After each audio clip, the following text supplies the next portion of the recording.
Garlic क्या करता है, बॉडी के कोलेस्ट्रॉल लेवल को मेंटेन करता है, ताकि हम आगे जाके मतलब अगर cholesterol high cholesterol level, paralysis, heart attack ऐसे बीमारियां नहीं होंगे. ओके नाही. काय झालं, आवाज येत नाहीये. हा येस गुड. तर मग आपण हाय कोलेस्ट्रॉल लेवल मध्ये आणि इवन ज्यांना ऑलरेडी हार्ट अटॅक झालेला आहे, असं नाही की फक्त हाय कोलेस्ट्रॉल आता हार्ट अटॅक झाला आता काय उपयोग आहे गार्लिकचा, असं नाहीये. तिथेही तुम्ही गार्लिक रेकमेंड करू शकता.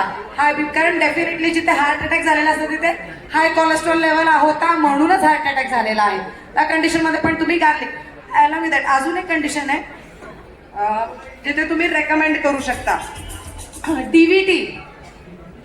डीव्हीटी माहितीये नाव, डीप वेनस थ्रोम्बोसिस. काय असतं deep venous thrombosis? Varicose Wien तर माहित असेल सगळ्यांना, माहितीये? ओके.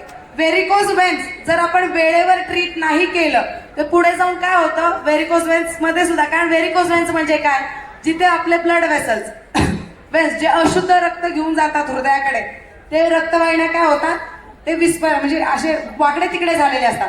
त्यामुळे प्रॉपरली हार्टकडे रक्त पुरवठा होत नाही. त्यामुळे काय होतं की बऱ्याच वेळेला तिथे अशुद्ध रक्त जे आहे ते साचून बसतं पायामध्ये, त्याच्या गाठी होतात. ठीक आहे, त्या कंडिशन मध्ये सुद्धा आपण गार्लिक रेकमेंड करू शकतो. व्हेरिकोज वेन्स मध्ये पण आपण रेकमेंड करू शकतो. सेल्युलायटिस, आता तुम्हाला माहित नाही पण हत्तीपाय म्हणतात ना, त्या कंडिशन मध्ये सुद्धा तुम्ही त्यांना गार्लिक रेकमेंड करू शकता. दिवसातून 2 वेळा ओके, जेवल्यानंतर गार्लिक.